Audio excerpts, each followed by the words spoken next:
દ્વારકાધીશ મિત્રો, જય માતાજી બધાને. કેમ છો? મજામાં? આજે આપણે બનાવીશું ગુલાબજાંબુ. ગુલાબજાંબુ બનાવવા માટે આપણે આ પેકિંગમાં લોટ આવે છે ને લઈ લીધો છે અને આપણે એમાં લોટ દૂધથી બાંધવાનો છે.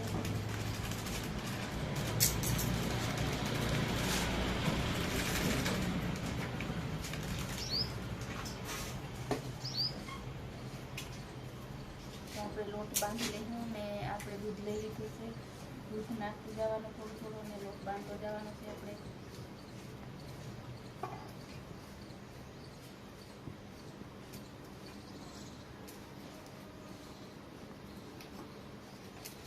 અને પાણીથી લોટ બાંધવો હોય તો પણ બાંધી શકીએ આપણે.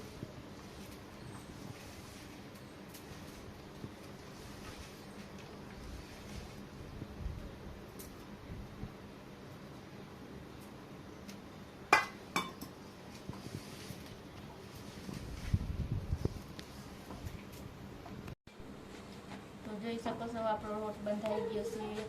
લોટ બાંધીને આપણે તૈયાર કરીએ તો હવે આપણે એમાંથી ગુલાબજાંબુ બનાવવાનું ચાલુ કરી દઈએ અને હથેળીમાં હરખી રીતે સરસ ગુલાબજાંબુ બને એવી રીતે. અને આમાં તળ ના રહેવી જોઈએ, પીરા.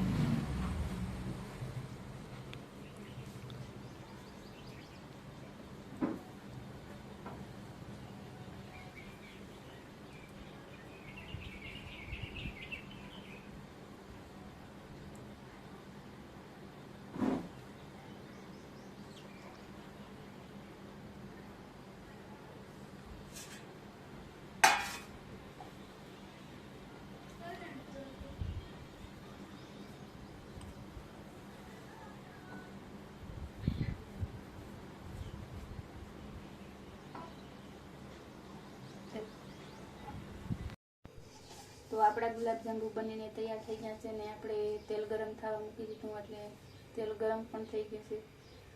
એટલે હવે આપણે ગુલાબજાંબુ તળી લેવાના છે. ગેસ હાવ ધીમો રાખવાનો છે. આપણે ધીમે તાપે તળવાના છે બધા ગુલાબજાંબુ.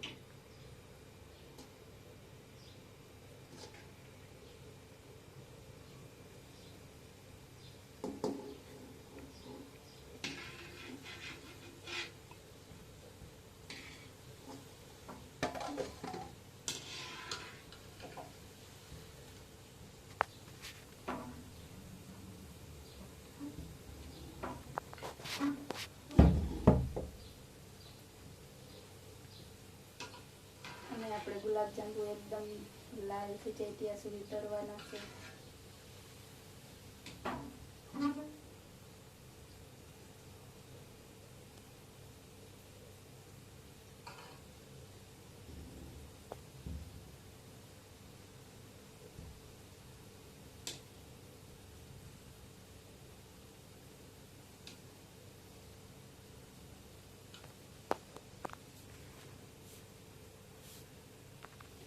વચ્ચે વચ્ચે આપણે આમ ધીમે ધીમે હલાવતા રહેવાનું એટલે બધી બાજુ ગુલાબજાંબુ હરખા પાકે.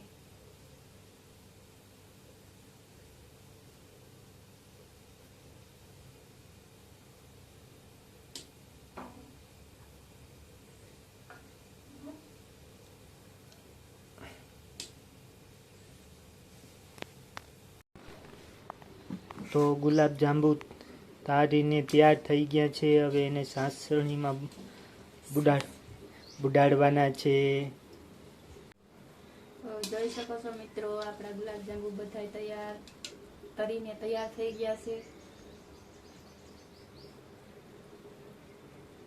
અને હવે તેલમાંથી બહાર કાઢી લઈએ અને સાસણી મૂકી દઈએ.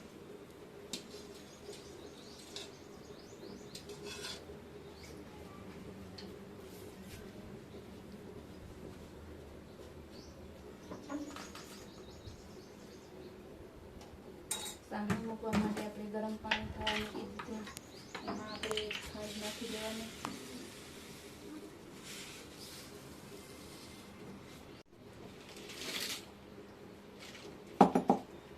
તો આપણે સાંજણી થવા મૂકી દીધી છે. ખાંડ નાખીને જોઈ શકો છો ખાંડ ઓગળી જાય એટલે થોડી વાર રહેવા દઈશું, 10-15 મિનિટ. એલસી છે કૂટેલી, આપણે એલસી નાખી દેવાની છે.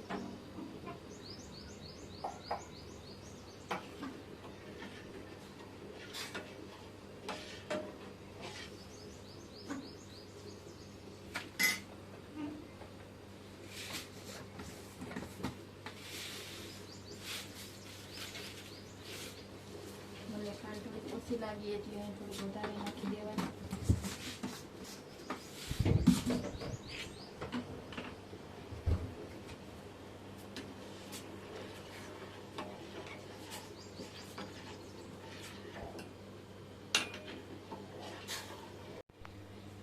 તો આપણી સાહી બની ગઈ છે. હવે આપણે આ ગુલાબજાંબુમાં નાખી દેવાની છે અને ગુલાબજાંબુ આવા વાસણમાં લઈ લેવાના, કારણ કે ઢાંકીને રાખવા પડે.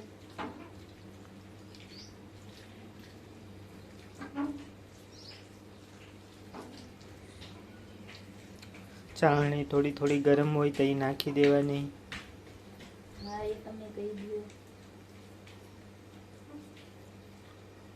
અને ગુલાબજાંબુ બુડી જાય એટલી ચાળણી રાખવાની. હવે આપણે આને ઢાંકીને બે કલાક સુધી મૂકી દેવાની, એટલે સાહણી બધી સરસ રીતે સડી જાય ગુલાબજાંબુમાં. જોઈ શકો છો કેવા સરસ ગુલાબજાંબુ બનીને તૈયાર થઈ ગયા છે આપણા.